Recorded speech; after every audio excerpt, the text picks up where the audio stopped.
Boa noite, pessoal. Como vocês estão? Chegou a nossa segunda-feira para nossa terceira aula ao vivo de terapias integrativas e complementares para animais. Boa noite, professora Thais. Tá me ouvindo? Oi, Pablo, boa noite. Agora sim consegui abrir aqui. Deixa eu só abrir a Tudo tela. bem, professora? E agora sim. Boa noite, tudo bem? Vocês, tudo bem, gente? Boa noite. Chegou a nossa terceira aula ao vivo, né, professora? Encaminhando para a Nossa, reta final, como passa, né? passando assim, voando. Que bom. É bom e É, ruim ao mesmo tempo, né, professora? Porque a gente vai ter que parar as aulas ao vivo, né? exato. É bom porque tá sendo bacana, por isso tá passando rápido, né? Coisa chata a gente fica, demora, né? Sim, exato. Bom, antes da professora começar a aula dela, eu vou aqui compartilhar uns recadinhos iniciais para vocês. Pessoal, terceira semana de aula, encaminhando para a reta final da disciplina. Nessa terceira semana de aula, a gente tem que ficar atento ao quê? Aos prazos finais das atividades das disciplinas. Toda atividade, embaixo dela, tem uma data. Essa data é limite para você entregar a atividade. Não deixem para a última hora. Revisem. Qualquer dúvida, mandem lá no Fale com o Mediador. Atenção para os prazos de serviços e solicitações que vocês têm ali para realizar. Lá no material da disciplina tem alguns materiais extras, os slides que a professora disponibiliza e ficarem atentos aos comunicados que eu envio semanalmente para vocês. Esses comunicados ajudam a vocês a não perderem certas datas, tá bom? Além disso, pessoal, é, como toda aula venho falando, não deixem para a última hora para realizar as atividades de extensão. Essas atividades, elas têm um total de 10% da carga horária do curso de vocês, e se vocês não realizarem até o final do curso, não cola grau. Beleza? Professora, recados dados. Pode subir seus slides fazendo um favor.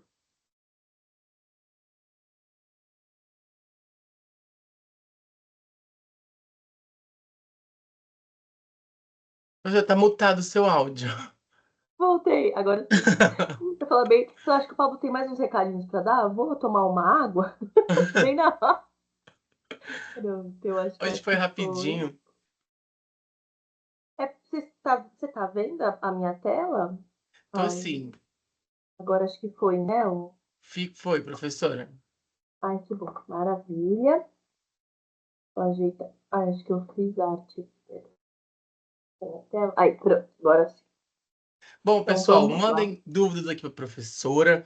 Quem quiser entrar no ao vivo com ela, ao final da aula, a gente reserva um tempinho, dá para vocês conversarem no ao vivo ou mandem ele no chat, beleza? Boa aula, professora, boa aula, pessoal. Me chamando, eu volto aqui, tá Obrigada. bom? Tá, joia. Muito obrigada, viu, Pablo? Obrigada aí por mais uma oportunidade, né? Mais um dia de aula. E eu tô aqui, eu tô vendo meus slides aqui, eu não estou me vendo. Qualquer problema, qualquer coisa, vocês me avisam. Qualquer coisa me avisa, viu, Pablo? Qualquer interrupção aí, me avise. E vamos tocando então o nosso assunto, o nosso barco aí das terapias integrativas e complementares para animais.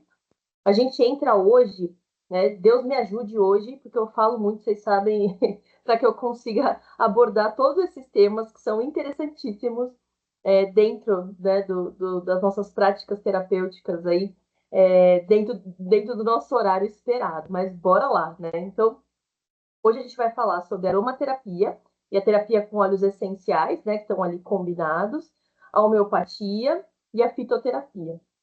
É, a homeopatia por si só, gente, daria já daria uma pós-graduação completa, né, e mais uma residência, talvez, porque são anos e anos de, de estudo, de medicina, uma nova vertente ali, né, da medicina. Então, vou tentar compilar para vocês aí esses assuntos de uma forma o mais didático possível. Então, vamos lá. Tomar aqui um golinho de água, porque tá super seco, gente. Não sei como é que tá aí pra vocês aqui em São Paulo, tá muito seco o ar. E judia da gente, né? Então, até as próprias terapias integrativas, todas elas trazem como esse grande conceito, assim, né? A hidratação é fundamental para todas elas, né? Independente de qual vertente terapêutica a gente esteja aí selecionando. Então, Diante dessa nossa aula, no final dessa nossa aula de hoje, é importante que vocês tenham, né, alguns conceitos, alguns temas definidos aí. Claro que não é necessário memorizar nada, né? Inclusive, tem todo o conteúdo de vocês, o livro, justamente para que vocês vão aos poucos, as tarefas, as atividades, até que o Pablo mencionou, para que no final, né, aos poucos, de forma gradativa, vocês vão adquirindo, absorvendo, digerindo e conseguindo guardar alguns desses principais conceitos. Mas ao final dessa aula, é importante que vocês tenham noções, né, pelo menos de definição do que é a aromaterapia, é, em relação aí ao uso desses óleos essenciais, voltados para uma prática terapêutica, voltados para promover a saúde dos animais. É importante que vocês tenham uma noção, né, consigam listar pelo menos alguns dos benefícios físicos e emocionais. Eu acho que uma das vertentes interessantíssimas da aromaterapia são os benefícios emocionais que ela proporciona para todos os tipos de animais. Eu falo sempre para os alunos, né, animais humanos e não humanos. Né? Então, a aromaterapia ela é fantástica. É incrível como, dependendo do aroma, o nosso humor ele muda completamente naquele momento que a gente está ali, né, sentindo aquele aroma. E é interessante também que vocês consigam comparar os métodos de aplicação. Existem várias formas, a gente vai ver várias formas de aplicar a aromaterapia de forma terapêutica. Identificar aí as contraindicações, cuidados no uso da aromaterapia em animais, especialmente em gatos. Felinos são especialmente sensíveis aos aromas. Então, a aromaterapia é uma prática que é aberta, né? Os próprios tutores podem aplicar a aromaterapia nos ambientes onde se criam os seus animais. Então, os seus pets, os de casa mesmo podem, os meus próprios são submetidos à aromaterapia, dependendo das situações. Crianças, né, podem ser submetidas à aromaterapia. Nós, na rotina ali de trabalho, podemos usar a aromaterapia para melhora de aspectos físicos e emocionais, mas é importante saber, ter plena noção, e aí sim a gente precisa de um estudo aprofundado, de estar ali sempre se atualizando, e aí voltamos lá na nossa primeira aula, quando eu comentei com vocês sobre as constantes atualizações necessárias até para se manter no mercado de forma atuante. Em relação à aromaterapia, é importantíssimo que a gente tenha bem claro na cabeça quais são as contraindicações e os cuidados nesse uso, especialmente quando a gente fala de felinos, tá? Então, a gente teve aí recentemente casos de morte de felinos submetidos à aromaterapia, que parece inofensivo, né? Mas se não souber aplicar, dependendo da dose, da forma de aplicação, do tipo de óleo usado, esse felino ele pode sim vir a óbito, né? Um felino saudável pode vir a óbito por intoxicação. Então a gente tem que tomar muito cuidado, apesar de ser um uso aberto, né, não requer nenhuma necessidade de certificações especiais, de cursos específicos. É importante que a gente tenha plena consciência e noção do que está sendo feito ali, né, na prática, na hora de aplicar uma terapia em animais. Em relação à homeopatia e à fitoterapia, gostaria que ao final dessa nossa aula vocês consigam diferenciar a homeopatia da fitoterapia. Né? Elas são práticas terapêuticas semelhantes, mas que têm grandes diferenças entre si, e consigam aí listar os seus benefícios e as aplicações dentro da medicina veterinária. São diversas e são importantíssimas. As formas de administração, os métodos de aplicação, tanto da homeopatia quanto da fitoterapia em animais, e que vocês consigam também reconhecer essas precauções e os cuidados que a gente sempre tem que tomar em todas as terapias, independente de serem integrativas e complementares ou terapias convencionais, mas no caso aí da homeopatia e da fitoterapia, é importantíssimo também que vocês tenham essa noção de cuidados específicos, algumas precauções que a gente deve tomar, especialmente no uso da fitoterapia, né? Que ali a gente vai ver que existe um risco elevado de intoxicação também. Certo? No caso da homeopatia e da fitoterapia, a gente precisa sempre estar ali, né, integrando um grupo liderado por um médico veterinário. Nesse caso, realmente são vertentes terapêuticas que necessitam dessa presença do médico veterinário nas prescrições e nesse acompanhamento terapêutico. Claro que, como sempre, né, esses grupos profissionais voltados para a prática de homeopatia e fitoterapia, que estão incorporados hoje em clínicas, em grandes hospitais e em centros específicos de reabilitação e de medicina veterinária integrativa, eles sempre vão contar com equipes multidisciplinares, né? Mas no caso da aromaterapia, ela é aberta. No caso da homeopatia e da fitoterapia, existe a necessidade importante ali da presença de um veterinário conduzindo ali esse tratamento para que não existam interações medicamentosas e riscos, principalmente na prática de fitoterapia. No caso da aromaterapia, gente, também é importante, né? Sempre que houver alguma situação específica de saúde, vou falar isso novamente mais para frente, mas sempre que for um paciente com uma situação específica de saúde, um animal mais sensível, ou no caso um felino, é sempre interessante também consultar, né, um veterinário que entenda de aromaterapia para não correr riscos desnecessários também, né? Principalmente, de novo, vocês vão ver eu falar muito disso em aromaterapia, principalmente para felinos, tá? Os gatos, eles são altamente sensíveis. Então, começando aí pela aromaterapia, a aromaterapia ela se mostra uma alternativa natural, né? Uma alternativa totalmente integrativa aí, no tratamento de diversas condições patológicas, sejam elas físicas, sejam elas emocionais. Então, a gente usa bastante a aromaterapia até para criar um ambiente. Eu, particularmente, eu trabalho muito com as terapias, a gente deve seguir mais para frente, né, terapias orientais. Então, na prática da acupuntura, né, ali nas terapias, prática de moxa bustão, é interessante sempre um ambiente, criar um ambiente relaxante. E, nesse sentido, a aromaterapia e a cromoterapia, que a gente vai ver na próxima aula, elas têm essa capacidade, esse poder incrível de criar ambientes assim altamente relaxantes, ambientes que trazem, promovem bem-estar. E esse bem-estar aí é físico e emocional. Então, não só para práticas como por exemplo, uso a aromaterapia e a cromoterapia para criar um ambiente terapêutico relaxante, para que eu consiga fazer uma sessão de acupuntura, por exemplo, uma sessão de fisioterapia, por exemplo, né? Mas esses ambientes terapêuticos, eles podem ser criados em hospitais veterinários, em internações, em clínicas, em centros de reabilitação e até dentro de casa, até dentro da nossa própria casa, com os nossos próprios bichinhos. A gente pode sempre criar um ambiente mais agradável, um ambiente mais aconchegante, mais relaxante, especialmente em algumas situações que podem ser ali, né, gatilhos de estresse, gatilhos de ansiedade, então uma mudança de residência, né, a chegada de um novo membro animal na família, né, humano ou não humano.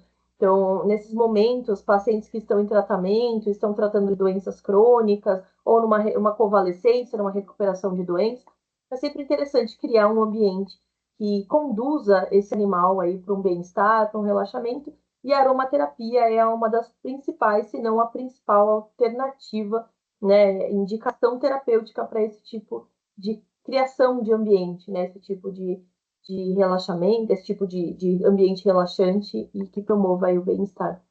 No caso da aromaterapia, a gente usa os óleos essenciais, o aroma desses óleos essenciais é o que vai fazer aí, vai ter ali o poder terapêutico que a gente está buscando com a prática, e esses óleos eles são extraídos sempre de plantas, né? Certo, gente? Então, é uma terapia complementar fantástica quando a gente quer trabalhar concomitantemente, né, como uma das vertentes terapêuticas para distúrbios comportamentais. Hoje a gente tem visto uma explosão de distúrbios comportamentais em animais. Então, animais que ficam confinados, animais que o tutor às vezes não tem um manejo adequado que promova o bem-estar desse animal. É, a gente tem visto muitos tutores aí deixando de tratar o cachorro como cachorro, o gato como gato, né? Então, o cão e gato passam a fazer um papel, troca-se um pouco o papel, né? Passa a fazer papel de filho. E se esse tutor ele não tem esse bom senso de que é filho, pode ser, sim, é filho, mas é um animal de outra espécie e essas necessidades específicas dessa espécie precisam ser respeitadas. Então, a gente tem visto um boom, principalmente pós-pandemia, por conta desse contato mais próximo, um boom de distúrbios comportamentais. E eu sempre falo nas minhas aulas, né, no geral, quando a gente fala de distúrbios comportamentais, assim como em humanos, o tratamento ele tem que ser multidisciplinar. A gente tem que ter um tratamento, né, em várias vertentes terapêuticas consoantes, né, ali, voltadas para essa terapêutica comportamental. Uma só terapia não vai resolver o comportamento. É uma combinação de terapias, alterações de manejo, conscientização do tutor, tentar identificar quais são os gatilhos dos distúrbios comportamentais. E, juntamente com tudo isso, a aromaterapia ela faz bastante diferença. É incrível como ajuda, melhora, otimiza o processo de tratamento, otimiza aí fica mais visível, fica mais rápido, mais rápida essa resposta terapêutica de problemas comportamentais, principalmente em cães e gatos aí que a gente observa mais. A aromaterapia, ela vai promover o alívio do estresse, redução da ansiedade, melhora na qualidade de vida. Isso com certeza, né? A gente tem observado aí animais que são criados em ambientes planejados, ambientes que têm ali um enriquecimento ambiental e um enriquecimento em relação, né, ao acalmar, né, a redução de estresse, a melhora cognitiva desses animais, né, um estímulo cognitivo, um estímulo ali, né, de comportamento natural da espécie, associado a um ambiente com um aroma adequado, com uma iluminação adequada, faz toda a diferença. Além disso, além dessas propriedades comportamentais, né, relaxantes, de melhora de ansiedade, melhora na qualidade de vida, alguns óleos essenciais eles também vão ter propriedades anti-inflamatórias, antissépticas, que são importantes, inclusive, na cicatrização de feridas. Então, alguns óleos eles podem ser utilizados de forma terapêutica específica para cicatrização de feridas, desinflamar essas regiões aí cutâneas, onde a gente tem aí feridas. Aqui eu coloquei até essa imagem para lembrar, né, um fator importante. A gente tem visto aí também, né, a aromaterapia caindo nas graças das famílias, né? Então, entrando nas famílias, entrando nas casas. O importante, gente, em relação à aromaterapia, além de qual óleo, qual a essência, para que serve, é a qualidade do produto que vocês vão usar para promover esse aroma, né, terapêutico nos ambientes. Cuidado com aromas sintéticos. Eu vi uma publicação esses dias mesmo falando a respeito de velas aromáticas e o quanto elas são nocivas, algumas até cancerígenas, dependendo da sua composição. Então, se forem sintéticas, aromas sintéticos, muitos compostos químicos ali, né, numa vela, que vai estar queimando e liberando esses gases pela casa, cuidado, né? A gente tem que ter também esse cuidado de não só selecionar um bom aroma voltado para aquela indicação terapêutica, mas também uma boa qualidade de materiais. Quanto mais naturais, melhor.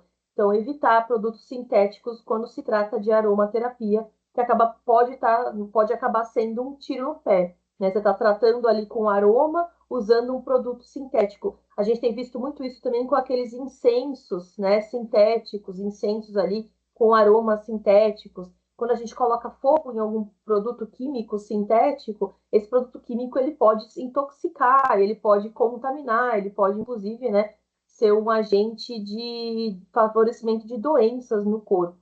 Então, toda vez que vocês forem trabalhar com aromaterapia, busquem, né, aromas sempre naturais, os mais naturais possíveis. Por isso, os aromas naturais, gente, eles sempre são mais caros, né? Porque realmente dá um trabalho. A gente vai ver aí, né, a questão das formas de extração. Então, quando a gente trabalha com produtos naturais, eles são mais caros por conta da dificuldade do processamento. O sintético é muito mais simples, né? Combina, mistura um monte de galão de produto químico e sai lá o aroma, né, sintético, né, que vai ser comercializado mais barato, porque é um monte de produto químico junto.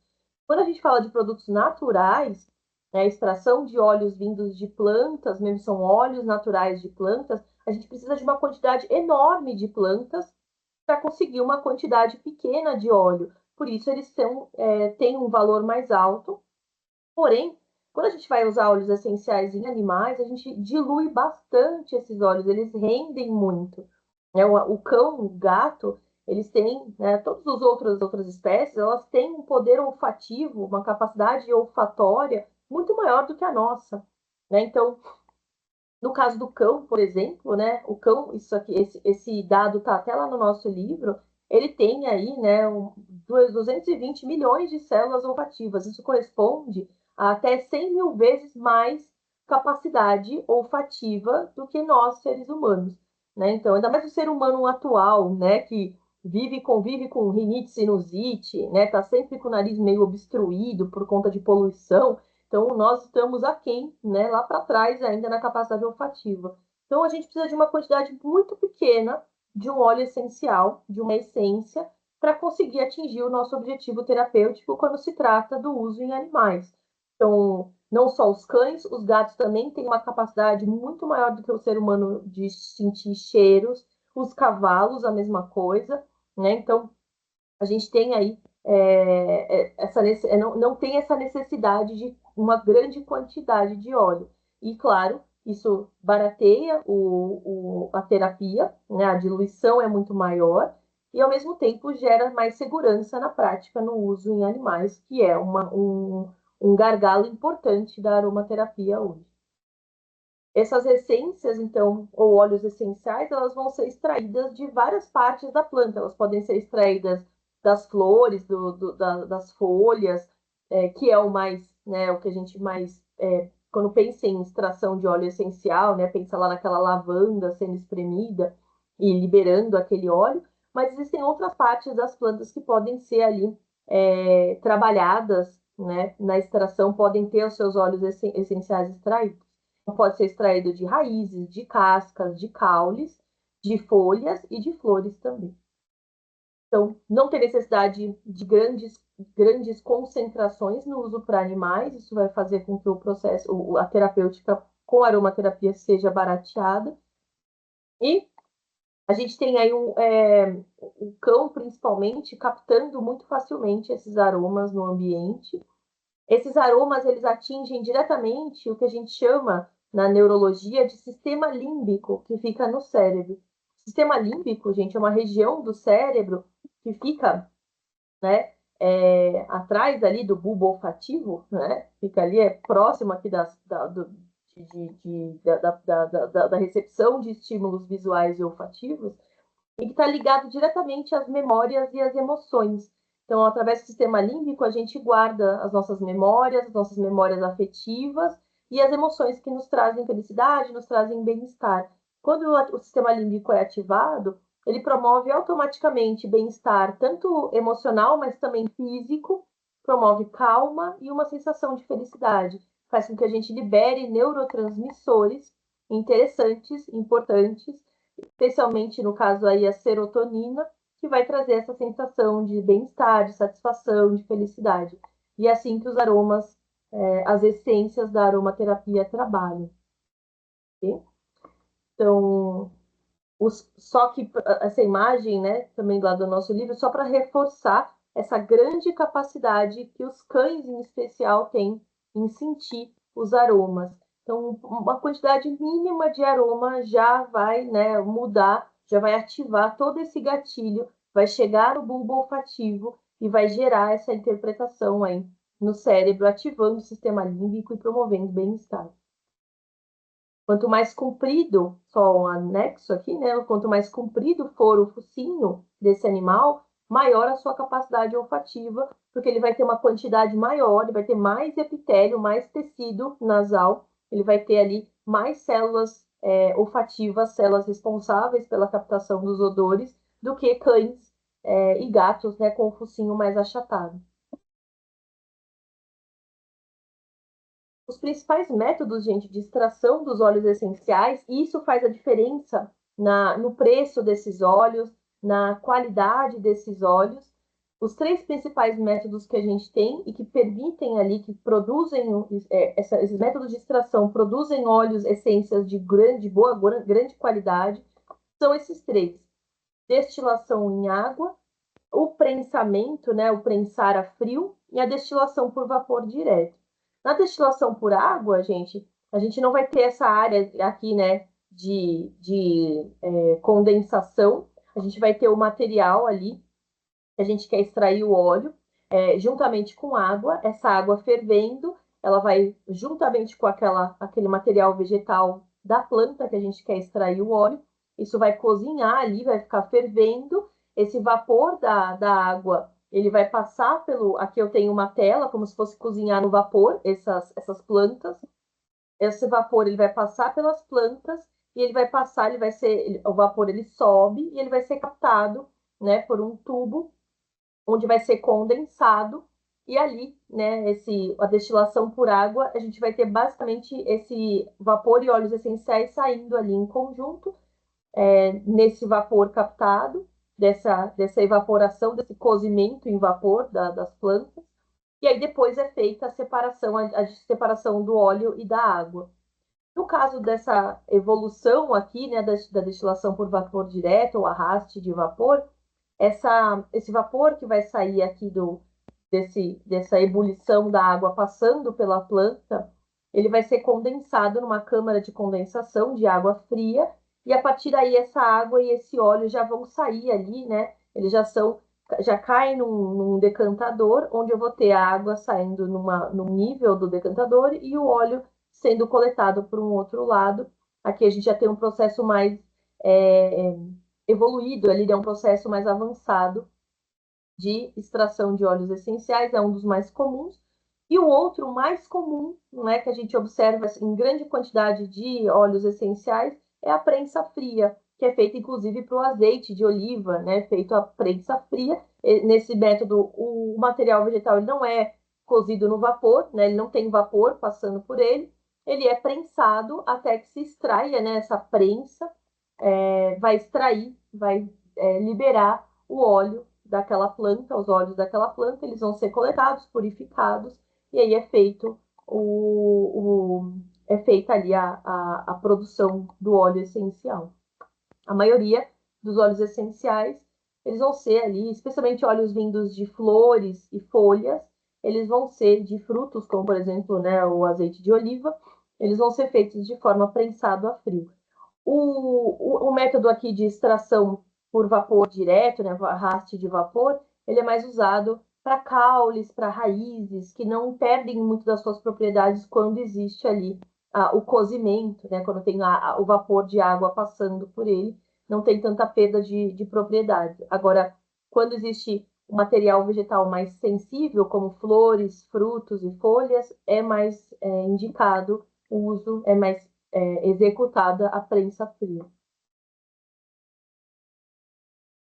Como que a gente vai diluir esses óleos essenciais? Né? A gente tem eu vejo, né, muitos naturalistas, né, muitos pet shops, centros de reabilitação, comercializando óleos produzidos por eles próprios. Como que eles fazem isso? Né? Eles usam um óleo base, que também chamado de transportadores, e diluem, compram o óleo essencial puro, né, o óleo essencial extraído ali, 100% puro ali, né, a primeira prensa daquele óleo, e vão diluindo isso, esses óleos, produzindo aí diferentes diluições e comercializando isso pronto para uso. A maior parte, se vocês forem buscar aí em sites de vendas, né, até nesses grandes aí, né, Mercado Livre, Shopee, né, esses outros aí, vocês vão encontrar muitos comerciantes de óleos essenciais prontos para venda. Né? Algumas marcas famosas que vão vender o óleo já diluído numa dessas bases. As bases mais comuns são essas, né? Óleos vegetais prensados a frio, azeites de oliva, óleo de coco, óleo de amêndoa, óleo de gergelim. Em humanos se usa também óleo de semente de uva, em animais nem tanto, né, por conta de perigo de intoxicação. Aqui a gente tem essa tabela que foi tirada lá do livro de vocês também, né, só para mostrar como é que funciona essa diluição. Então, geralmente para cães e gatos pequenos, até 10 quilos, a gente vai fazer uma gota para cada 20 ml de óleo de base, que seria um desses óleos. Então, uma gota, imagina, para cada 20 ml, gente, é um frasquinho daqueles pequenos, né? Aqueles frasquinhos que tem mais ou menos o tamanho de um polegar. Então, 20 ml daquele óleo, daquele óleo base, que pode ser um óleo vegetal qualquer, um óleo específico, como oliva, coco, amêndoa, gergelim, e uma gota só, né, do óleo essencial, para vocês verem como rende, né, o óleo essencial, o concentrado. Então, outra forma de diluição aqui, né? Uma outra forma de promover essa proporção é 4 colheres de chá de base, corresponderia, né, a 20 ml, para uma gota. Então, eu pego 4 colheres de chá de base e ponho uma gota de óleo essencial e aí ele está pronto para uso. Em cães médios, aí entre 10 e 25 quilos, aí a gente diminui, a concentração ela aumenta, então é uma gota para cada 10 ml, seria correspondente a 2 colheres de chá de óleo base. E para cães grandes, animais aí grandes, aqui entraria também equinos, bovinos, né, animais de grande porte, uma gota para cada 5 ml de base, ou seja, uma gota de óleo para cada uma colher de chá. Reparem que em cães e gatos pequenos, especialmente em gatos, as diluições, até menos do que essas diluições, são as mais recomendadas. E eu vou falar para vocês sobre um produto específico que a gente usa normalmente para gatos, que é mais seguro do que o óleo essencial. Cuidados que a gente deve ter no uso desses óleos, né? Sempre é importante, como eu falei para vocês, garantir a qualidade do óleo. Então, o mais importante de tudo é a qualidade desse óleo. Então, óleo sem nenhum produto químico, naturais, sem adulterações, sem misturas. Então, é 100% daquela planta. Então, é óleo de lavanda, 100% de lavanda brasileira, por exemplo, né? Tem vários tipos de lavanda. Então, é 100% daquele produto e ele é extraído de forma natural e de alta qualidade. Existem algumas marcas aí mais famosas no mercado que garantem a qualidade, o óleo vem até com certificado ali, como se fosse um certificado de garantia mesmo, de qualidade, de pureza. Sempre antes da aplicação, depois que foi feita aquela diluição, a gente nunca aplica o óleo essencial puro no animal. Antes da aplicação, sempre fazer um teste de tolerância, importantíssimo, igual a gente, mulheres aí que pintam o cabelo, passam produto do cabelo, faz sempre o teste de tolerância antes.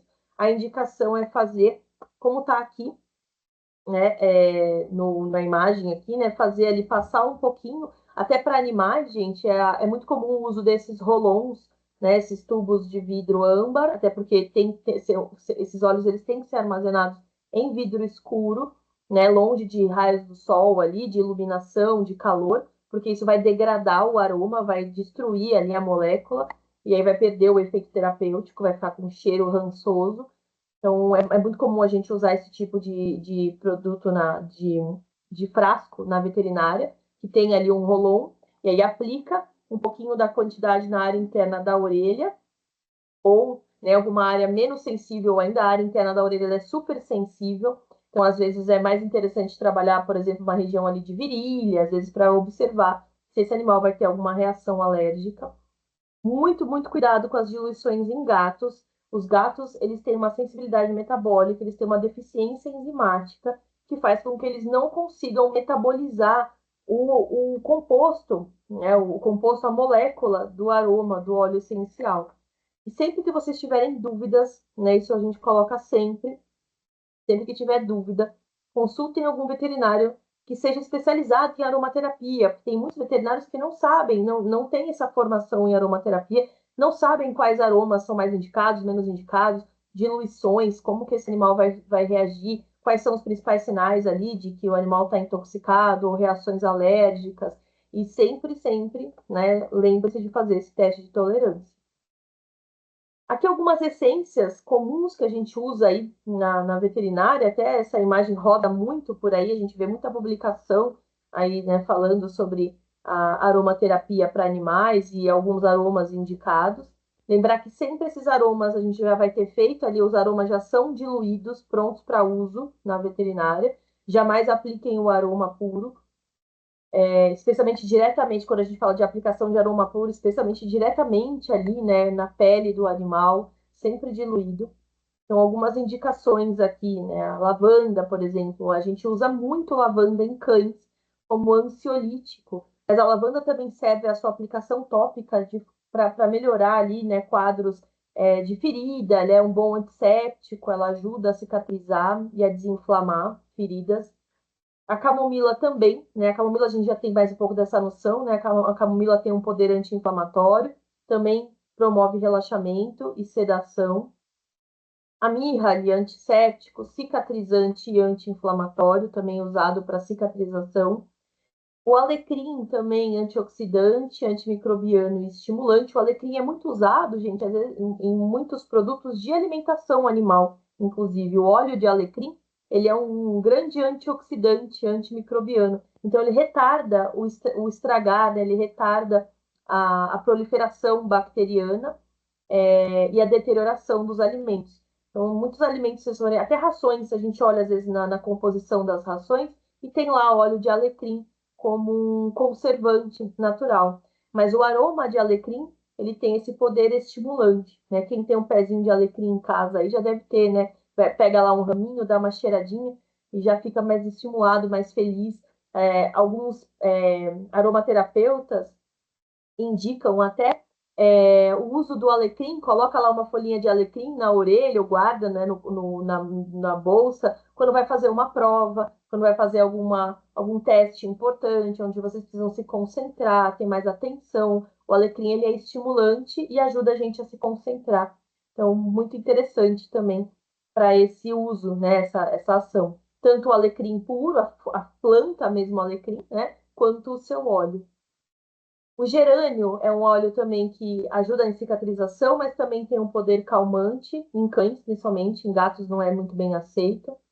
O gengibre, né, o cozinhar de um gengibre em casa, às vezes uma rodela de gengibre que você bota ali numa panela para cozinhar, ele já libera ali, né, ele melhora ali o aroma do gengibre, já melhora ali a nossa secreção de ácidos gástricos no estômago, mas ele quando consumido, não só o óleo, né, extraído do gengibre, mas como o produto também, o gengibre, o alimento, ele tem poder anti-inflamatório e um poder analgésico interessante. Ele ajuda a melhorar a digestão, ele tem um poder antinauseante.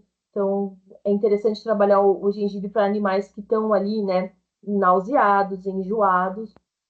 Ali, às vezes até colocar um pedacinho de gengibre no gato eu nem digo, que o gato não vai rejeitar, mas para o cão, colocar um pedacinho de gengibre pode ajudar a melhorar a digestão, né? Um gengibrinho ralado ali pode ajudar a melhorar a digestão.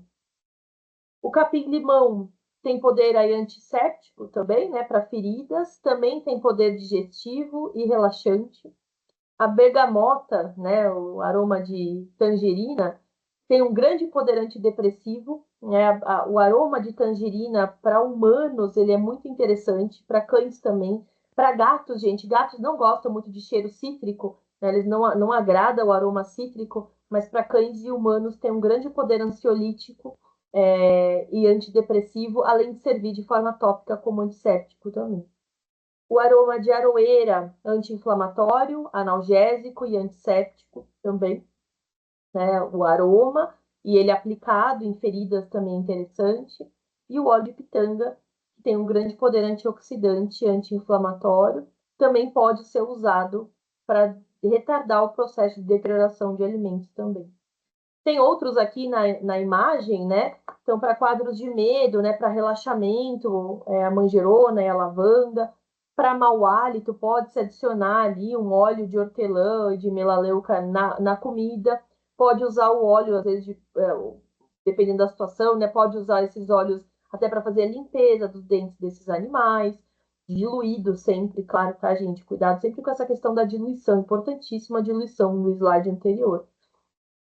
Para quadros aí de alergias, né, aplicação aí de lavanda e de gerânio, cuidado, em quadros de alergia, a gente faça o teste de contato antes, sempre, porque dependendo do animal, ele pode piorar o quadro de alergia, ele pode reagir alérgico. Dependendo daquele óleo base, dependendo desse óleo base que a gente usar, dependendo do paciente, ele pode reagir alérgico ao óleo base, ao transportador. Então, sempre faça o teste antes de aplicar, principalmente nesses animais que têm alergia, atopia. Para quadros de pulgas e carrapatos, se indica aí, né, borrifar os óleos de limão e citronela diluídos. Em felinos não é uma boa indicação. A citronela ela pode intoxicar, então sempre tem que respeitar a diluição, evitar aplicar no rosto do animal, em locais onde esse animal fique. Imagina vocês, gente, imagina a gente, né? Borrifar algum aroma que desagrada, que deixa a gente nauseado no nosso próprio corpo e ser obrigado a ficar cheirando aquilo o dia inteiro. Então sempre façam o teste. perceba se o animal aceita bem, né? Tem tutores que às vezes o animal está infestado de carrapatos, em vez de procurar algum produto mesmo voltado para esse tratamento, né? Um carrapaticida, um antipulgas, vai passar, encher o animal de limão e citronela. E aí o cão intoxica. O gato, então, nem se fala. Intoxica, fica nauseado, não quer comer, começa a vomitar e acaba virando uma emergência veterinária na tentativa, né, de substituir, às vezes, um antipulga. Então, dependendo da situação, né, às vezes vale mais a pena usar algum outro produto. Claro, tem animais que são sensíveis, é caso a caso. Nesses casos mais complicados, recomendo sempre que vocês busquem a orientação mesmo de um veterinário para ajudar a conduzir o caso específico de alguma situação complicada. Mas, no geral, né, a gente pode trabalhar ali aplicações preventivas dessas aromas para tentar prevenir, né, pulgas e carrapatos, mas é sempre uma alternativa, não, uma integração terapêutica. Isso em conjunto com um carrapaticida, um antipulgas, né? Não é só o óleo essencial que vai garantir que esse animal está isento de pegar pulgas e carrapatos. Lembrando que a gente tem aí um quadro, uma situação importante de infestação de carrapato e doença do carrapato acontecendo aí no nosso país, né? Para quadros de dor muscular e articular, pode-se usar aí a copaíba e o alecrim, né, massageando, sempre lembrando dessa questão. Imaginem que aquele cheiro, aquele óleo que for passado no corpo do animal, ele vai permanecer ali, ele pode gerar alguma irritação, ele pode gerar um desconforto, náusea. Então, cuidado nesse sentido, tá, gente? Para quadros aí, né, de ansiedade, a lavanda sempre vai bem, né? E o petit grain também, né, que são pequenos grãos, interessante também.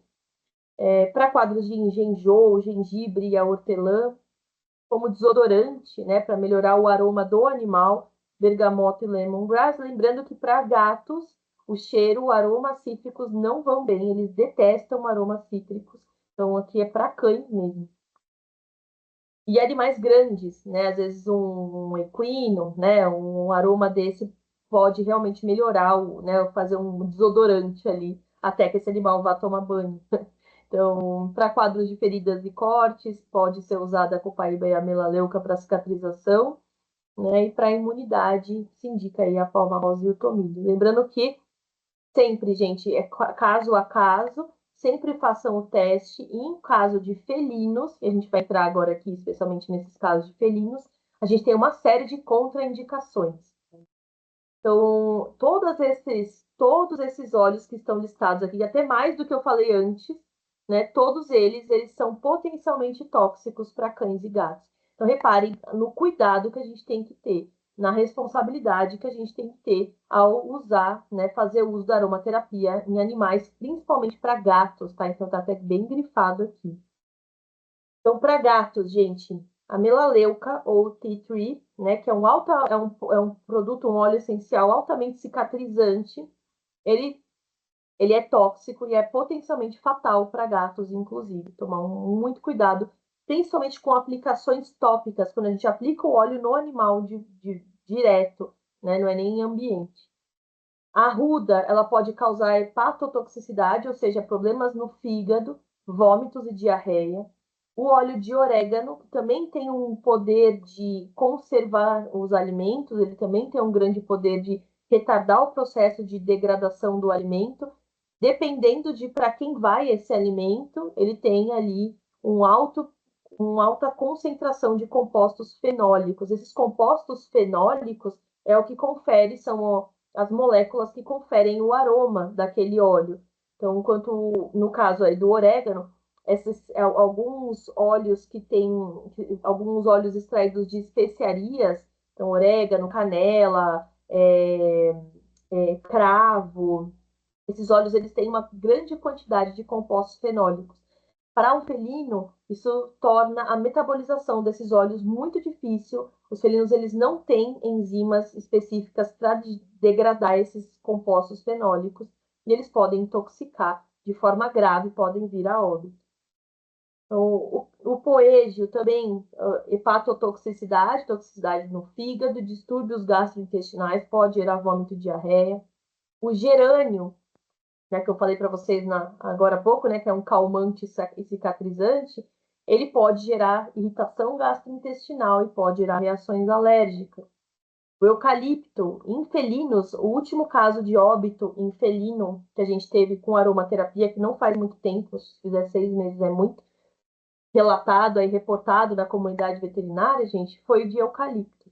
Então, o tutor fazendo aromaterapia em si mesmo, porque estava obstruído, nariz entupido, colocou o difusor no quarto com aroma de eucalipto para desobstruir, conseguir dormir melhor, fechou todas as janelas do quarto para tentar, né, concentrar mais esse aroma de eucalipto, só que o gato dormia junto com ele. E aí o gato amanheceu sem vida. Então o tutor dormiu bem, acordou de manhã, o gato estava morto no quarto, por conta aí do uso, né, de óleo essencial de uma forma ali irresponsável, né, sem saber, né, é claro que esse tutor ele não sabia que o gato ele é extremamente sensível a óleos essenciais, acabou colocando uma quantidade grande de óleo essencial no difusor para ficar forte, para desobstruir o nariz, e acabou causando a morte desse animal.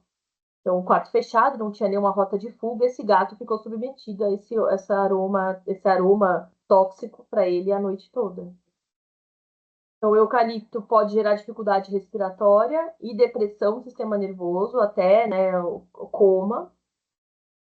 O cravo, assim como o orégano, tem uma grande quantidade de compostos fenólicos. Do cravo tem até o eugenol, é o princípio ativo do cravo, que tem aquele cheiro, aquele aroma forte. Pode causar danos ao fígado e ao sistema nervoso central, até convulsões nos animais, principalmente em gatos. A canela, a mesma coisa, na especiaria, pode gerar irritação gastrointestinal e danos no fígado. A citronela, quando a gente fala danos no fígado, porque o fígado é quem metaboliza esses compostos fenólicos, né? E se tem compostos fenólicos demais e um fígado de uma espécie, como o gato, que não consegue produzir uma enzima específica para digerir, para degradar e desativar esses compostos fenólicos e mandar embora na urina, nas fezes, esse fígado ele começa a sofrer danos, ele começa a ser agredido por esses compostos e acaba gerando aí, né, alterações, danos hepáticos. A citronela, comentei com vocês no slide passado, pode ser usado como repelente, né? Claro que é mais usado como repelente em humanos. Em veterinária, a gente realmente não recomenda muito. Primeiro, porque não vai ter tanto efeito, o efeito esperado. Hoje a gente tem pulgas e carrapatos, gente, altamente especializados, eu diria, né? Foram sendo selecionados com o passar dos anos, eles são altamente resistentes aos produtos. Então, a citronela, ela serve mais para um humano, às vezes, para afastar alguns insetos voadores, alguns pernilongos, borrachudo, mas para pulgas e carrapatos, realmente é mais fácil que a gente consiga gerar alguma toxicidade no nosso paciente ou no nosso animalzinho do que algum benefício usando a citronela. Então, pode gerar irritação na pele, dependendo da quantidade que for aplicada, e distúrbios gastrointestinais, principalmente porque os animais eles se lambem, né? Então, a gente passa esse produto na pele do nosso cão, do nosso gato, esse animal se lambe e intoxica. Muito comum intoxicação por citronela dessa forma, tá? Essa pimenta em específico, chamada de pimenta Bahia, né? Pimenta racemosa, também é um óleo essencial, pode causar irritação na pele e no trato gastrointestinal, especialmente de felino. E os óleos cítricos em geral. Não sei se algum de vocês já teve queimadura depois que manipulou ali um limão, por exemplo, para fazer uma caipirinha, fazer um suco e pegou sol na região. Eu tive uma professora na escola que queimou muito a mão dela ficou, a pele da mão dela necrosou, né? A fotossensibilidade foi muito intensa. Então, todo tipo de óleo cítrico, assim como quando a gente manipula um alimento cítrico, é importante que a gente lave a mão, não aplique na pele, fique exposto ao sol, porque pode causar queimadura. São óleos que têm fotossensibilidade e que também podem causar irritação gastrointestinal se for em excesso e danos ao fígado por conta dos compostos fenólicos, tá, gente? Então, aqui eu trouxe alguns exemplos só, alguns do próprio livro também, fala muito a respeito disso. A gente tem que usar os óleos essenciais com muita sabedoria, com muita parcimônia e muita responsabilidade, principalmente quando se trata de felinos, de filhotes, né, que são mais sensíveis e que podem vir a óbito por conta aí da intoxicação. Especialmente em felinos, gente, é importante o conhecimento profundo sobre as diferenças entre os gatos e os humanos, como que os gatos reagem à aromaterapia. Então, para fazer aromaterapia para felino, é importante o estudo, muito estudo, para saber bem o que está fazendo, para não correr risco de intoxicar e esse animal virar óbito. Eles morrem mesmo, gente, é bem crítica a situação. Então, os gatos são especialmente sensíveis a alguns aromas, alguns compostos químicos chamados aí, né, de terpenoides e hidrocarbonetos, que são chamados aí de, são alguns dos polifenóis, aqueles compostos aqui, né, fenólicos presentes em especiarias, eles também estão muito presentes em outros produtos químicos, inclusive. Então, não só os óleos essenciais, a gente tem que tomar cuidado quando tem um felino em casa, tem um gatinho em casa, cuidado com o tipo de desinfetante, com o tipo de perfume, alguns herbicidas e inseticidas, eles podem intoxicar esse gato, porque eles possuem grandes quantidades desses polifenóis. Os gatos eles não possuem essas enzimas hepáticas. O nome da enzima é esse, chama glucoroniltransferase. E essa enzima ela quebra esses compostos fenólicos, né, que são aqueles compostos de molécula fechada. E como eles não têm essa enzima, essas moléculas elas ficam ativas e geram envenenamento desse animal. Ele não consegue degradar aquilo, vai se acumulando no corpo, ele entra em estado de hepatotoxicidade grave, entra em quadros neurológicos e vem a óbito, entra em coma, tem convulsão e vem a óbito. Então, para gatos, a gente indica sempre que for trabalhar com aroma em gatos, o mais seguro é o uso dos hidrossóis, ou também chamados de hidrolatos.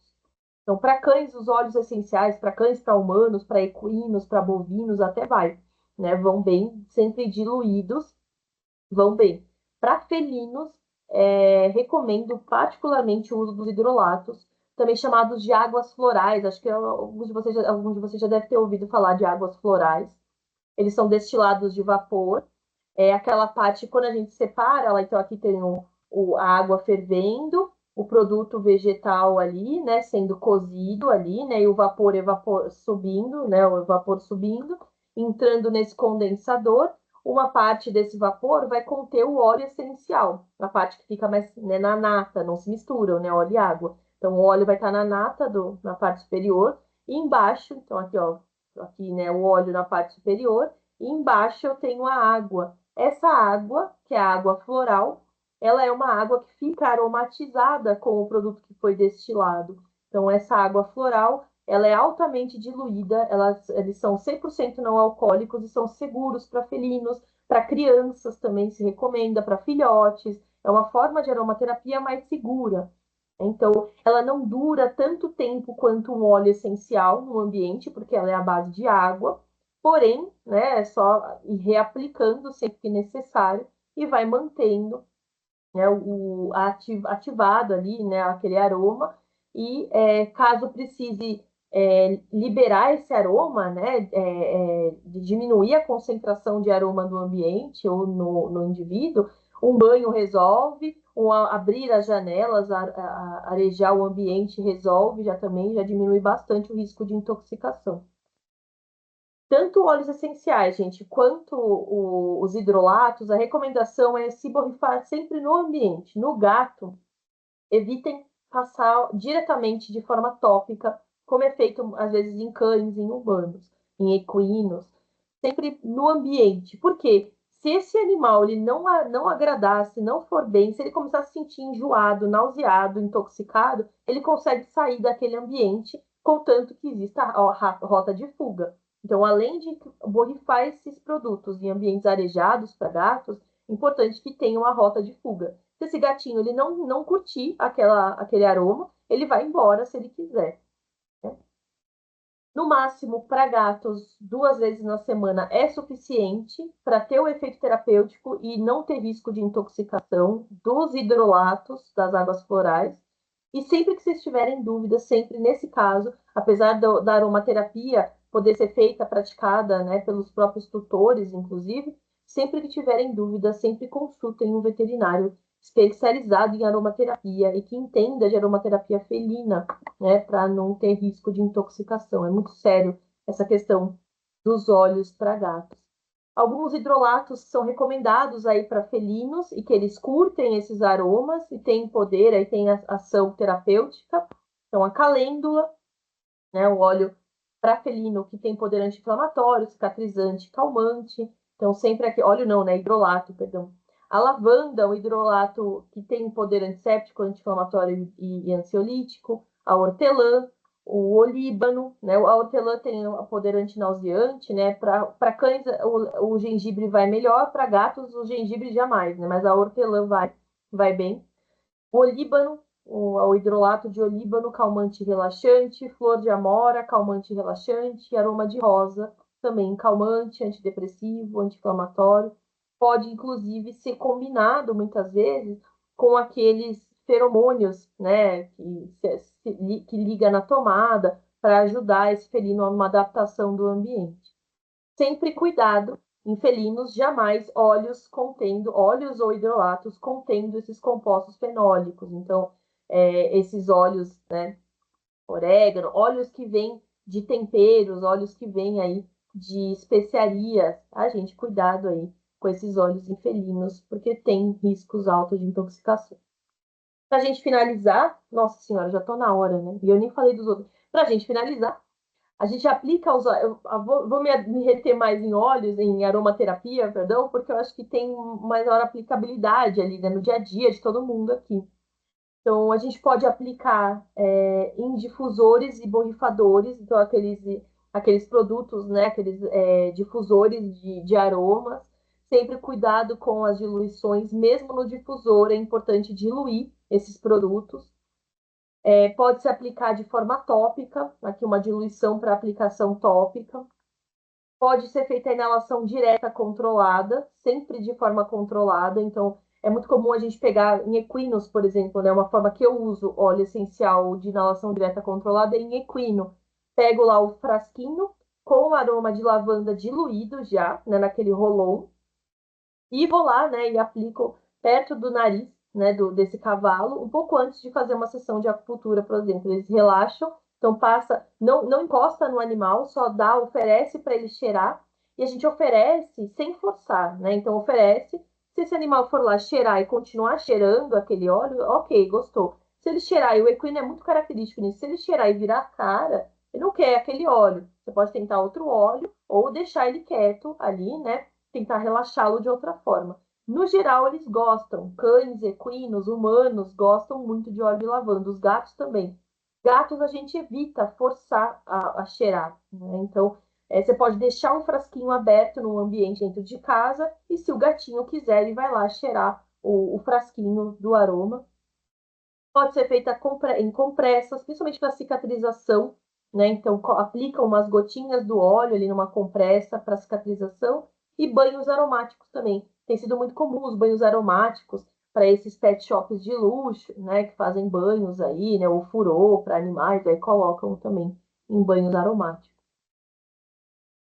Importante é atentar para os sinais de intoxicação. Então, se perceber que o animalzinho, principalmente lá o felino, está tendo vômito, desconfortos estomacais, nauseado, né? Fica fazendo mímica de vômito, é um sinal de intoxicação. Odor intenso no vômito ou no hálito, na pele, na pelagem, quer dizer que esse animal provavelmente ingeriu o óleo. Isso, sinal importante de intoxicação. Salivação intensa, babando muito ou muito ofegante, com dificuldade para respirar, intoxicação. Fraqueza, letargia, muito caído, o animal ficou muito prostrado, muito caído, não consegue ficar em pé, está cambaleando, intoxicou. Tremores, dificuldade para andar. Feridas na pele, na boca. É muito comum esses animais, né, ir lá ficar lambendo o óleo e aí acaba fazendo ferida na boca, né? O veículo, né, o óleo base pode machucar e fazer algum tipo de irritação, de alergia. Na língua, nas gengivas, na região de aplicação podem aparecer feridas, se dá, é um sinal de intoxicação também, região abdominal, interdígitos. O animal coçar muito, arranhar a face, esfregar a face, a boca, o focinho, ficar esfregando no chão, na parede, após a aplicação, também sinal de alergia, de intoxicação.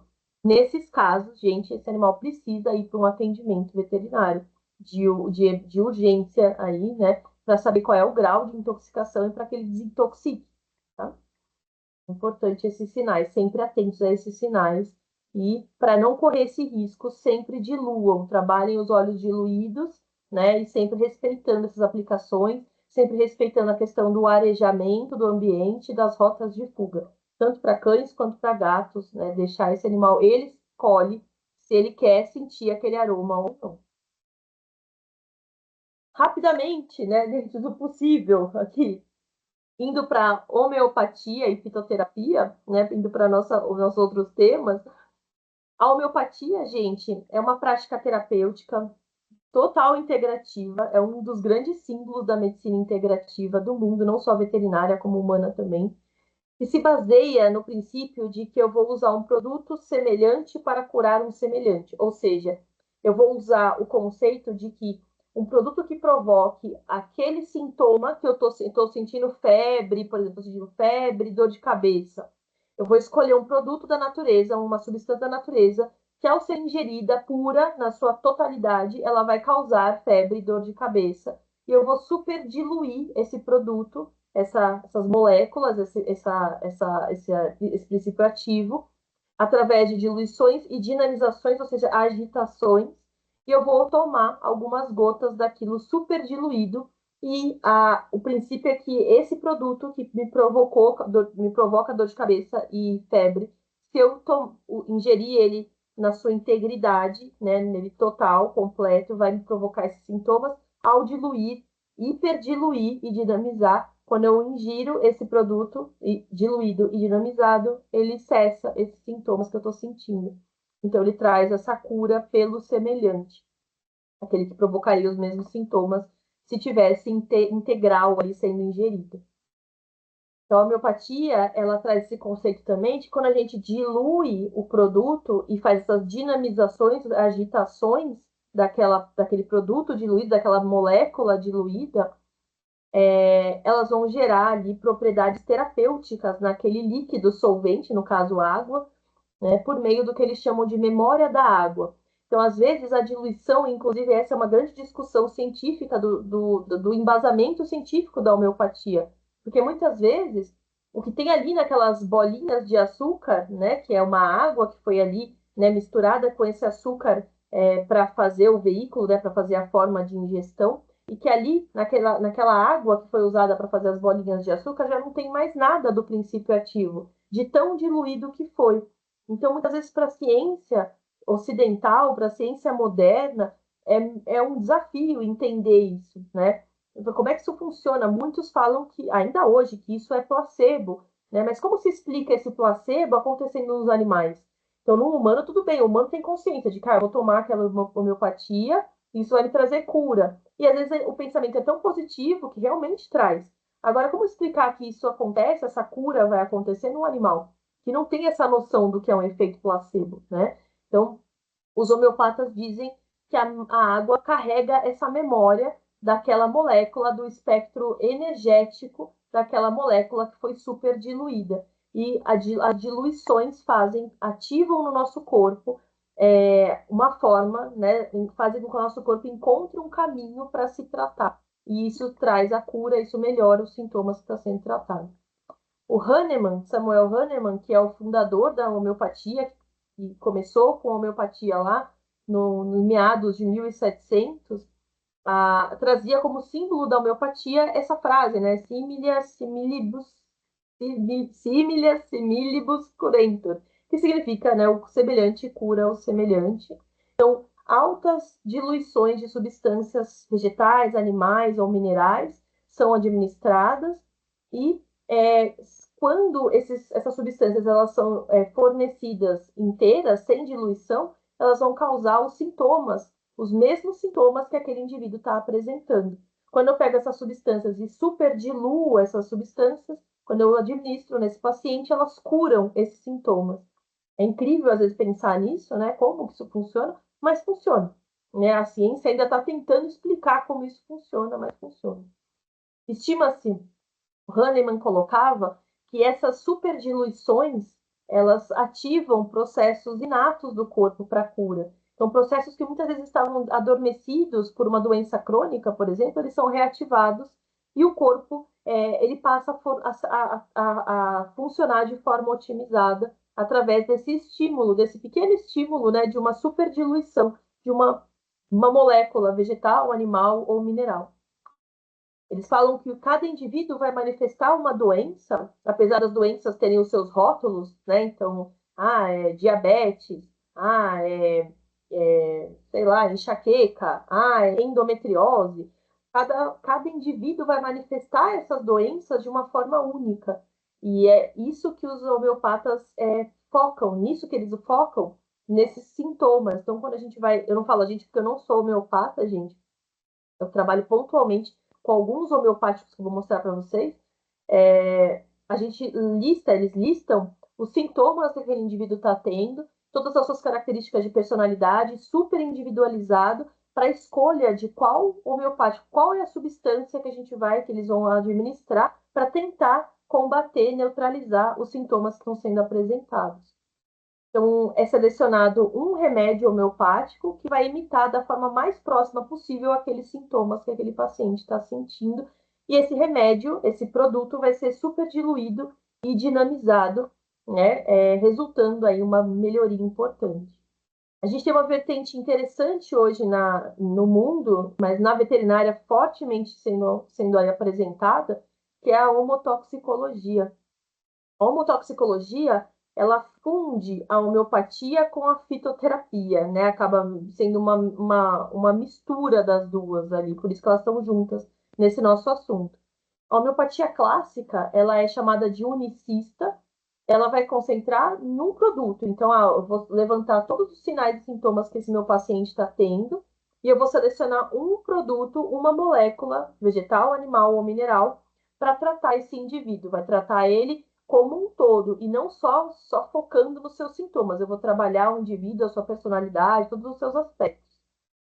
Já a homeopatia pluralista ou complexista, eles falam que é uma vertente, né, mais moderna até da homeopatia. Eles falam que é possível empregar vários medicamentos simultaneamente, vários homeopáticos, e a gente pode inclusive fundir homeopáticos com fitoterápicos, e aí foi criada a homotoxicologia, que relaciona as lesões e os sintomas ali, né, dos pacientes, à presença de algumas toxinas. É como se aquele produto ele fosse usado para desintoxicar o paciente.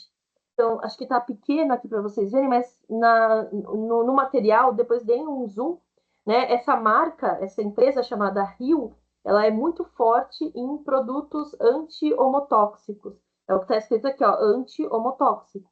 Ele é uma forma, uma vertente de homeopatia que trabalha com essa complexidade, múltiplos produtos, várias moléculas no mesmo produto, que tem esse poder de desintoxicar, eliminar toxinas que provocam as lesões e os sintomas naquele paciente. Então, esse é o entendimento da homotoxicologia. Então, a homotoxicologia vai usar homeopáticos e também fitoterápicos. Vocês verem na composição, principalmente desses mais modernos, né, o ZIL, né, o Traumel, esses daqui, são combinações. Esses aqui de baixo, eles são, às vezes, uma ou duas combinações homeopáticas. Eles são mais simples, né? É só Nux vomica, às vezes em diluições diferentes.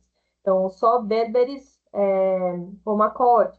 Então, são homeopáticos únicos aqui, em diluições diferentes, que já tornam eles, de certa forma, pluralista. Agora, esses aqui, Traumel, Zil, já são homotóxicos na sua essência, que combinam tanto homeopáticos quanto fitoterápicos na sua composição. Então, esses homeopáticos, anti-homotóxicos, eles vão ajudar a desintoxicar, entendendo que a intoxicação desses indivíduos é o que gera os sinais e sintomas das doenças. Essa é a interpretação da homotoxicologia. Então, a vertente mais moderna da homeopatia.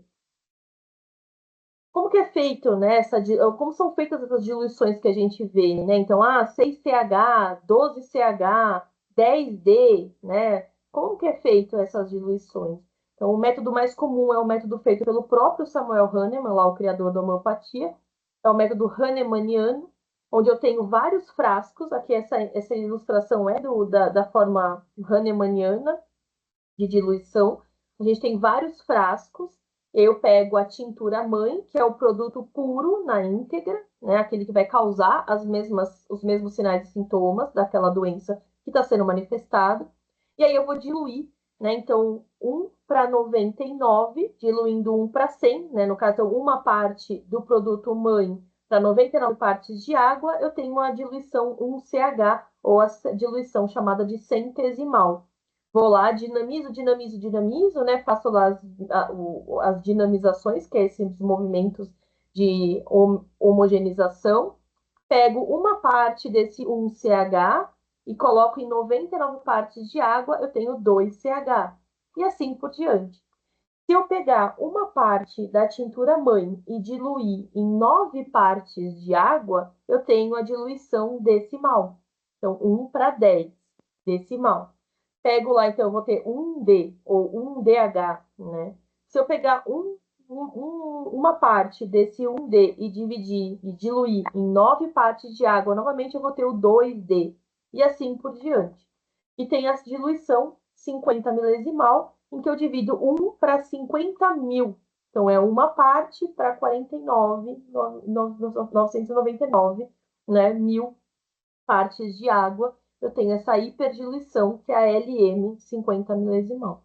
Essas são as diluições hahnemannianas. Então, eu vou ter vários frascos, onde eu vou diluo, tenho um CH, pego uma parte do 1CH e diluo de novo em 99 partes de água para fazer o 2CH.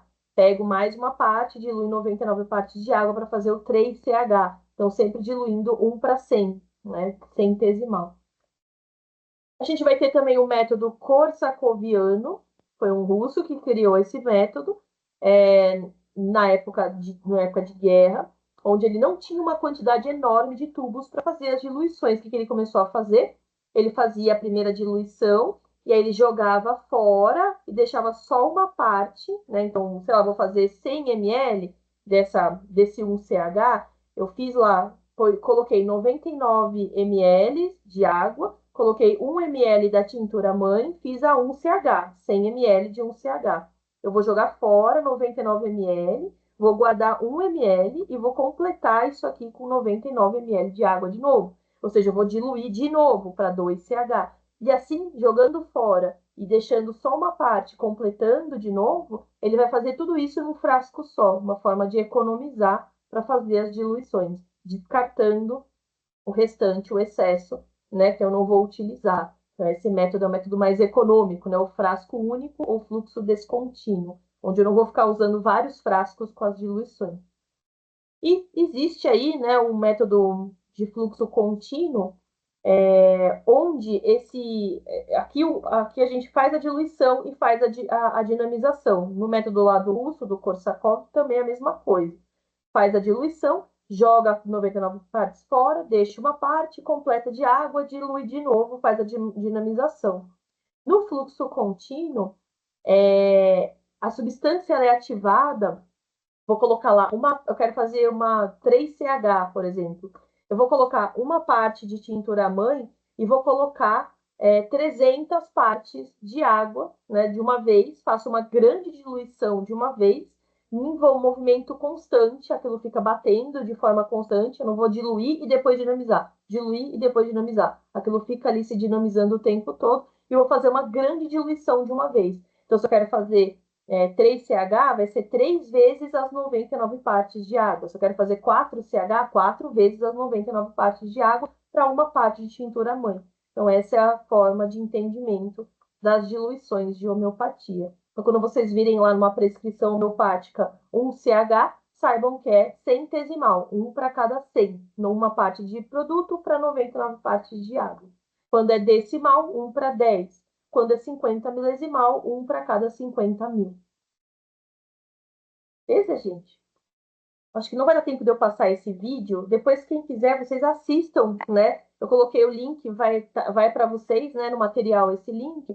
É um link desse produtor rural falando sobre a otimização, como melhorou a criação com o uso, diminuiu a incidência de doença nos rebanhos com o uso de homeopatia em rebanhos ali, né, no caso de criação de gado leiteiro. Então, em animais, a gente vai usar especialmente em cães e gatos para doenças crônico-degenerativas, Em cães, a gente usa bastante em dermatopatias, tem se usado bastante como uma forma integrativa de tratamento oncológico, especialmente algumas vertentes homeopáticas injetáveis, hoje que a gente tem, não só via oral. Usados também para distúrbios de comportamento, distúrbios neurológicos importantes também, o uso da homeopatia, sempre combinada com os tratamentos convencionais. Em gatos, gente, a gente usa muito para doenças do trato urinário. Então, gato que obstrui, né, faz obstrução urinária, cálculos urinários, cistites, né, infecções de bexiga recorrentes. Gatos que precisam de imunomodulação, uma melhora no sistema imunológico, que tem infecções, né, rinotraqueite, que tem infecções respiratórias, e também para distúrbios comportamentais e neurológicos, como uma forma de tratamento e suporte. Em animais de produção, tem se usado cada vez mais em criações orgânicas para fazer o manejo do rebanho, otimizar a produção desses animais, diminuir a incidência de doenças e ganhar do selo, né, certificação de produto orgânico. Tem sido usado muito em avicultura e, além de tudo isso, né, para esses animais que precisam de períodos de carência, então animais de abate, animais que produzem, né, como galinhas poedeiras, vacas leiteiras, o produto desses animais, eles precisam passar por um período de carência quando existe o uso de um medicamento tradicional, alopático, né, um produto ali farmacêutico. Quando se usa a homeopatia, não tem necessidade, então se elimina a necessidade de períodos de carência para resíduo medicamentoso. Não tem resíduo medicamentoso, eles vão estar ingerindo praticamente água, né, na forma homeopática. E tem tido resultado, o que rebate fortemente essa questão do efeito placebo, que é colocado muito pelos céticos, né, da ciência em relação à homeopatia. Neném invadiu aqui. Vai pra lá, Neném. Em cães, gente, já tô terminando. Em cães, gente, a gente tem aí, né, alguns dos principais homeopáticos usados aí em cães e gatos. Aqui, coloquei focado em cães e gatos, que é onde a gente tem maior aplicabilidade. Na rotina, a gente observa mais, né, mais do que em rebanhos. Alguns aí que são muito usados, né, a arnica montana é um grande anti-inflamatório, analgésico. Então, para animais que têm dor, né, para situações ali onde fisgou, né, onde teve ali algum traumatismo, a arnica montana, assim como a tropa-beladona. A beladona também tem esse poder anti-inflamatório. Heparsulfuris também tem um poder anti-inflamatório. O mercúrio solubilis também. Vocês viram que tem muitos produtos homeopáticos com poder anti-inflamatório importante. Se vocês forem ver aqueles produtos ali da Rio, o anti-homotóxico, eles vão conter esses produtos aqui, né? Muito frequente em produtos veterinários. Os toxicodendron, que tem poder anti-inflamatório, analgésico e condroprotetor, inclusive, muito usado para quadros articulares, osteoarticulares, doenças do locomotor crônicas em animais, em cães e gatos. Nux vomica, alívio de náuseas e de vômito, como uso em gatos, também aqueles gatos que voltam, né, regurgitam, tem náuseas, tem vômitos, regurgitam muito bola de pelo. A silícia, que melhora a função digestiva e restaura a motilidade intestinal. Pulsatila, um ótimo expectorante. E a calcária carbônica, que é um bom anti-inflamatório de vias respiratórias, também comum utilização em felinos.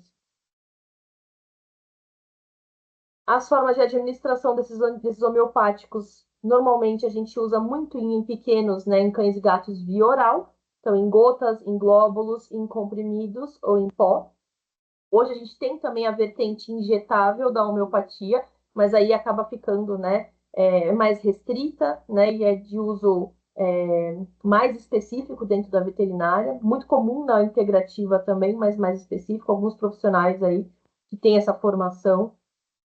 Misturado em sal mineral, então para esses animais de rebanho, qual que é a recomendação, né? Usa-se 45 gotas do produto da homeopatia em 1 kg de açúcar cristal.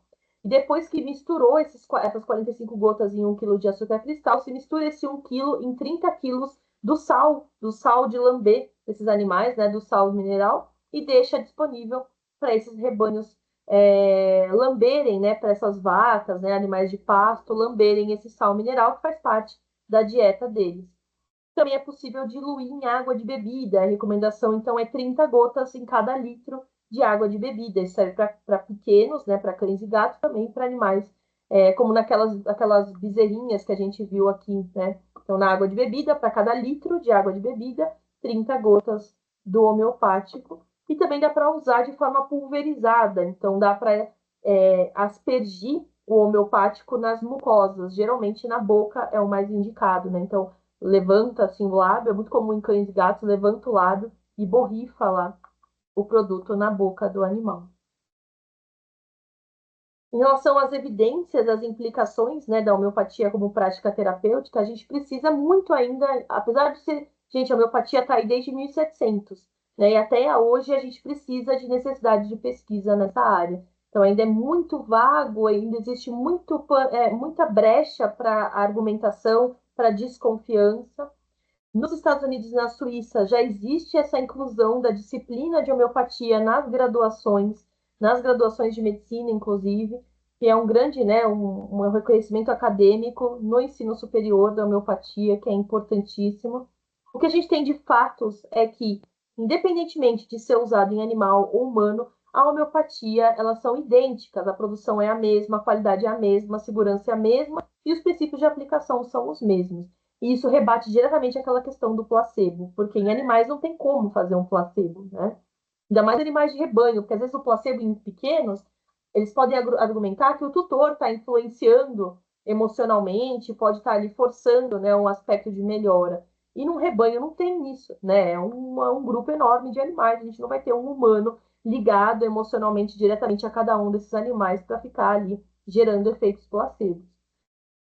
Na terapia homeopática clássica, esse princípio do semelhante cura semelhante, né? Ela é seguida e se baseia em características individuais do paciente. O paciente é visto como um todo. Por isso, a homeopatia é uma terapia holística, vê o indivíduo como um todo, e não somente nas manifestações de sintomas das enfermidades. Não é só ver sintomas, é ver o indivíduo como um todo.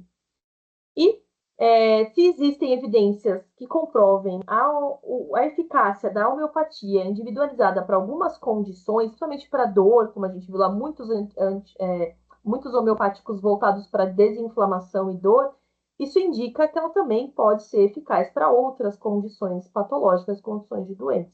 Por isso que a gente tem de fatos e no fringir dos ovos, gente, o que a gente vê é que a homeopatia realmente faz diferença.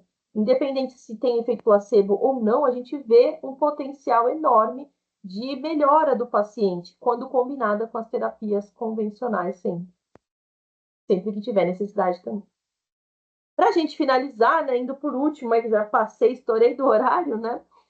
A fitoterapia, que geralmente é associada muito à homeopatia nas práticas terapêuticas, também chamada de medicina herbal ou herbologia, a gente vai usar produtos vegetais e as suas derivações no tratamento de várias condições de saúde. Né? Mais ou menos a gente percebe, né, o levantamento da indústria farmacêutica mostra que mais ou menos 30% dos medicamentos farmacêuticos que nós temos são de fontes herbais. Então, são fitoterapias ali, né, industrializadas, seria isso, né, o que a gente tem na rotina médica, na médica veterinária também. A medicina fitoterápica, gente, o uso de ervas, de plantas, de raízes para terapêutica em animais e em humanos, ela é ancestral, né? Ela vem junto com a evolução do ser humano como espécie no planeta. Então, o uso desses produtos à base de plantas depende de um grande conhecimento dos compostos ativos, dos seus efeitos colaterais e da segurança do uso disso em animais. Por isso, assim como a homeopatia, a fitoterapia ela é restrita à atuação ali do médico veterinário. Então, a gente tem que sempre ter um médico veterinário presente para direcionar o uso da fitoterapia. Particularmente, eu gosto muito do uso de fitoterapia, uso fitoterapia sempre que possível e acredito que a combinação da fitoterapia com outras práticas terapêuticas, ela potencializa os resultados no paciente, com certeza. Mas tem que ser bem estudado, tem que ter muito conhecimento nos compostos ativos, em quais são os produtos que você está usando, está ali prescrevendo para esse paciente, e o paciente em si, as possíveis interações medicamentosas, O paciente pode estar tomando medicamentos convencionais e a fitoterapia pode interagir. O paciente pode ter algum problema renal, hepático, e o fitoterápico vai afetar, de certa forma, dependendo da dose, dependendo de qual é o fitoterápico, pode gerar algum problema, sim. Que a gente tem de desafio, né, em fitoterapia é falta de estudos, assim como na homeopatia. Então, essas comparações entre os fitoterápicos e os medicamentos alopáticos convencionais, até muitos deles derivados desses fitoterápicos. Faltam estudos que comparem esses produtos para mostrar realmente se a fitoterapia tem uma diferença importante, especialmente em efeitos colaterais, quando comparado com o tratamento convencional. A gente tem muitas informações incompletas, ausência de padrões rigorosos de controle de qualidade, muita fitoterapia de quintal que a gente observa, né? Então, muita é garrafada, é saquinho que a gente não sabe o que tem dentro, e aí ferve tudo junto e dá para o animal tomar. Então, existem ainda muitas inconsistências ali, né? Que podem gerar risco na aplicação veterinária e humana também, com certeza, né? Sempre importante avaliar, e aí entram as equipes multidisciplinares novamente nesse acompanhamento extremamente necessário, sempre avaliar as características do paciente individualmente, a sintomatologia, as intolerâncias daquele indivíduo em específico, presença de comorbidades. Às vezes o paciente ele tem doença renal, doença hepática, doença cardíaca, independente de qual produto você vai usar ali, né? Existe algum risco, seja ele convencional alopático, seja um fitoterápico, seja um homeopático, pode existir algum risco ali. Então é sempre legal avaliar, né, qual é o risco no uso desses produtos, dependendo do paciente. E a presença de outros medicamentos, que pode gerar interação medicamentosa. Aqui eu separei só alguns, né, na verdade dois aqui, né, da tabela. Tem uma tabela enorme no livro de vocês. Eu separei dois que são interessantes e polêmicos fitoterápicos, tá? Então, um deles aqui, e aí no livro vocês vão encontrar todas as informações, né? Atribuições sugeridas, né? Quais são as propriedades que são alegadas para aquele produto, mecanismos de ação, efeitos adversos relatados e possíveis interações medicamentosas importantes de serem notadas e levadas em consideração. Então, eu separei aqui dois, que um deles eu gosto muito de usar na rotina, que é o Ganoderma lucidum, o cogumelo reishi, ou o cogumelo do imperador. Inclusive, lá na China antiga, a gente vai ter aula lá de terapias orientais, mas o reishi é um cogumelo que só a família real, só o imperador e os seus, né, descendentes podiam consumir. Se alguém fosse pego comendo um Ganoderma lúcido, que não fosse da família real, ele era executado. Era assim que funcionava lá nos primórdios da China, do início do uso desse cogumelo. Esse cogumelo, né, para vocês terem uma noção de quão interessante, quão bom, quais são os benefícios desse cogumelo, né? Então, tem princípios imunomoduladores, protetores do sistema renal, né? Então, para pacientes que têm problemas renais, potencial anti-inflamatório, protetor do fígado e anticâncer. Eu, particularmente, gosto muito de usar o reishi em combinações nutracêuticas para pacientes oncológicos, para pacientes que têm câncer. É um cogumelo, aí é um fitoterápico, né? A gente chama de nutracêutico, até porque ele vem de um fungo, né? Incrível. Então, tem as suas ações aqui, né? Depois olhem com calma lá no livro, né? Os detalhes da ação dos mecanismos e tudo mais. Pode causar náusea e insônia, dependendo do horário em que é administrado, né? E tem várias questões de interação medicamentosa que tem que ser levadas em consideração, principalmente aí, né, em relação a anticoagulantes, imunossupressores. Então, pacientes que estão aí tomando outras medicações tem que ser bem cuidado, bem avaliado para não causar nenhum problema adicional. O outro fitoterápico que eu queria trazer nessa aula aqui é o canabidiol, né? O uso da cannabis medicinal na veterinária que está entrando com força, já entrou, né? Está aí, né, explodindo de uso na veterinária hoje, que é uma forma de fitoterapia também, né? Então, o canabidiol tem várias propriedades interessantíssimas, anti-inflamatórios, anticonvulsivante. A gente tem visto muitos animais que têm, né, epilepsia usando aí a cannabis medicinal, analgésico, neuroprotetor, antioxidante.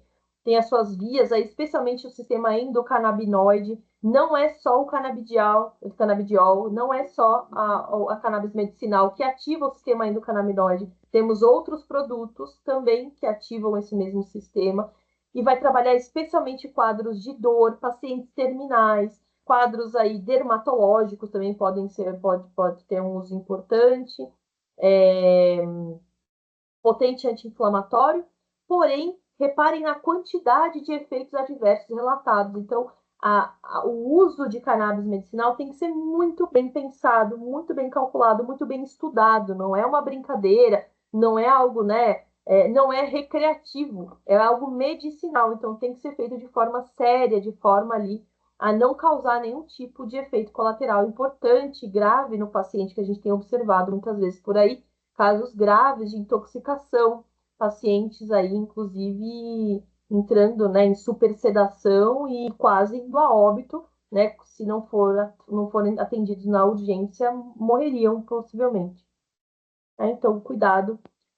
A gente tem aí, então, um polêmico, né, e um muito conhecido, muito antigão aqui, né, um dos lados primórdios da medicina chinesa, 5.000 anos atrás, só que sempre sendo usados com cautela, vão trazer grandes benefícios. Isso vale para todos os fitoterápicos.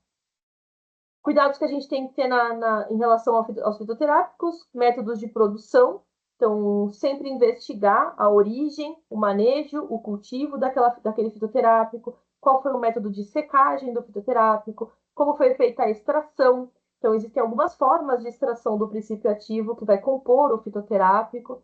Então, pode ser extraído por maceração, com uso de solventes, por digestão, onde eu tenho solvente e calor, um cozimento do produto ali. Infusão, né, que é o que a gente conhece, o chazinho, né, então água fervente, abafamento. Percolação, onde eu vou ter um solvente passando, lavando o produto ali, o vegetal, né, extraindo o princípio ativo. A decocção, que é uma forma de chá também, né, quando a gente cozinha as raízes, né, as partes mais duras de vegetais. E a extração hidroalcoólica, onde eu tenho ali o uso de álcool etílico para extrair o fitoterápico, o produto, depois evaporo o produto, o álcool, e vai sobrar só o princípio ativo. Importante que esses fitoterápicos eles tenham testes de estabilidade e validação de qualidade, e aí entra a questão da Anvisa.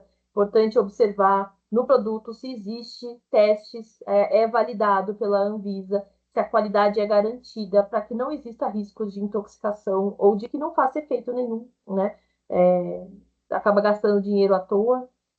E registro e comercialização, né? O que a gente tem visto, o calcanhar do fitoterapia, né? É a questão aí do registro, do uso indiscriminado. Bom, para a gente finalizar, né? Estou acabando, gente, juro por Deus, hoje foi muito assunto, muita coisa combinada. Finalizando, né? Em animais, a gente vai administrar via oral, em cápsulas, comprimidos, pós, extratos, líquidos, chás. Pode-se usar via tópica na forma de pomada, de shampoo, de loção, via inalatória, né? Por nebulização e vaporização, e via retal também, através de enemas e supositórios. Importante aqui, né? Aqui no fitoterapia, o risco de intoxicação é elevadíssimo, né? Risco de interação medicamentosa. Então, o uso da fitoterapia realmente precisa ser direcionada por um veterinário que esteja habilitado em fitoterapia e avalie os efeitos adversos e possíveis riscos de administração, de novo, principalmente em relação a felinos, tá? Gatos que são muito suscetíveis. Em relação à fitoterapia chinesa, a gente vai ver com mais detalhes mais para frente, quando a gente entrar em fitoterapia oriental, né? O cuidado da fitoterapia chinesa, o risco da fitoterapia chinesa são produtos potencialmente perigosos. Né? A fitoterapia chinesa ela indiscrimina se são só vegetais, não são só vegetais. A gente tem animais ameaçados, tóxicos, produtos, animais ameaçados usados, ameaçados de extinção, produtos tóxicos para animais, insetos, vermes, pode conter metal pesado, produto farmacêutico que não é divulgado. Então, não existe registro, não existe validação. A gente tem que tomar esse cuidado, né, no uso da fitoterapia chinesa. Vou falar com mais detalhes para vocês para frente, não vou aqui entrar nesse assunto agora, aprofundar, porque a gente já passou muito do horário, né?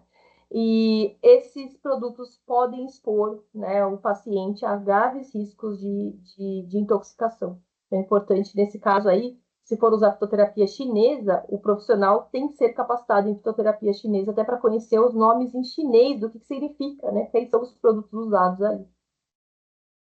Certo, gente? Ai, e é isso.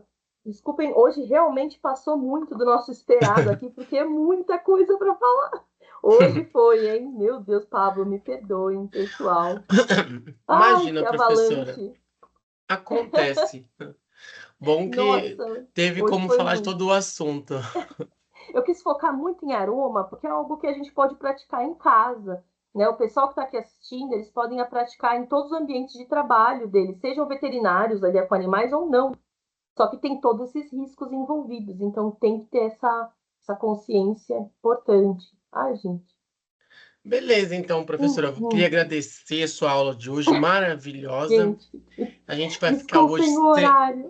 Mandem, se tiverem dúvida, mandem para mim, fale com o mediador, que eu converso com a professora, que na próxima aula a gente responde, beleza? Pode ser Imagina, qualquer professora. coisa. Na próxima, Pablo, a gente pode começar falando das dúvidas, porque a próxima acho que Sim. não vai ser tanto, não tem tanta coisa, né?